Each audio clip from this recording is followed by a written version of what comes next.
Okay, welcome back.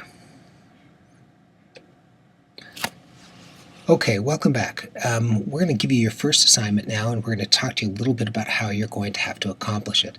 All of you can look in your syllabus. You're going to see that you've got to write your first and last name in Illustrator. And in order to do that, you're going to need to have some understanding, a little bit of basic background at doing it. You're going to have to do it with your pen tool. The whole object of this exercise is drawing it with your pen tool. You can use your wide arrow and different arrows to help you out, but the pen tool and the add and subtract anchor points and the convert tool are all important. You're welcome to use those, but please don't use any gradients or anything like that with it. Anyway, you can go to your syllabus and you look up the instructions for that. Let's go ahead and create a new document, and I'm going to call this assignment number 1, name. Okay, 8.5 by 11 is going to be the perfect size, so I'm just going to hit OK. Now, I want to go ahead and go to File, and in this case, I'm going to place an image again. Now, remember, I wanted to have a plan for things, so I have this right here, Howard name .002. Okay. Here's my name, and I haven't done the whole thing because it'll get repetitive, but I want you to be able to see what I've done. Now, I'm going to have to take this and create my regular name into a three-dimensional sort of thing, so I've sketched it out in advance for me to do it. You don't have to do that, but I like it because it gives me a plan to do it. If you want to do it, sketch it on paper and scan it in, or you can kind of just wing it a little bit. It's up to you. One thing I am going to do, though, is I'm going to work on layers. So I want to go to Window, Layers. Now this first layer, or layer 1, is where my drawing is, or I'm going to call this my template.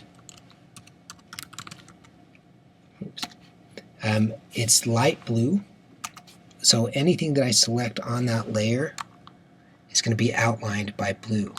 Now I'm going to do this strictly for organization. By keeping it on layers, I'm able to be very specific about the things that I want to show up and where. I'll give you some examples of that in just a little bit. But what I will do is I'm going to lock it. This will make it so you can't see it. This locks the layer. I don't want to be able to work on this layer anymore. I want to keep my work separate from my template. So now I'm going to create a new layer, and I'm going to call this Name. Now you'll notice that we have a little red bar here. That represents everything that is selected there will be red. I'm going to zoom in a little bit here. What I'm going to do first, normally when we're working, if we're thinking about the things that are on the top are going to be the things that we're going to see, we would want to do this section in here first. But because all of the 3D stuff relates to what our name is, we're going to do that later, and we'll show you what we mean. First of all, I'm going to go ahead and I'm going to start here, and I'm just going to go around. And again, every time I make an anchor point, I'm going to get rid of that extra handle. Come here, get rid of the extra handle, come over here, come up here, drag it, get rid of the extra handle, come here. Oops, I should have dragged that a little bit.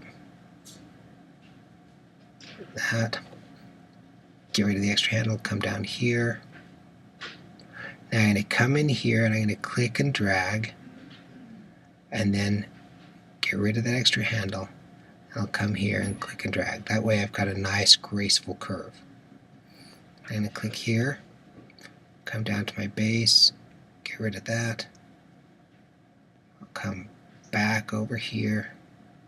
Now I can't see this anymore, so how do I solve that? Well, again, I come over here and I'll swap my fill and stroke temporarily so I can come back up here and click and drag, get rid of the extra handle, come down here, click and drag, get rid of the extra handle, click and drag, and finish up right over here like that. Okay, now I can swap that, and there's my H. Now I'm going to make this a little different color. In fact, yeah, orange looks good to me. So I'm going to leave that like that. Now, if I want to get, and I can go on and finish up the rest of this front layer, I'll do the O very quickly. Click, click and drag, click, click and drag, get rid of that extra handle, click and drag, get rid of the extra handle, click and drag, and now I have my shape. I've got to adjust that just a little bit so it's a little more graceful. Okay, then I'll do it again on the W. I'm not going to do all of it, just enough for you to be able to see what's going on. Click and drag, click and drag, click and drag. Now, I've lost part of that shape, but again, I can swap that back. Click and drag. Up here, click and drag. Click, click and drag. Click and drag. Each time getting rid of that extra handle. Alright? Okay. Now let's talk about doing the 3D parts. What we're going to do right now, the name is good, and we're just going to leave that for right now. Now we want to create the 3D parts. We want to do it in a way that we're not going to mess up our name. So we've locked that layer. I'm going to create a new layer, and I'm going to call this 3-D.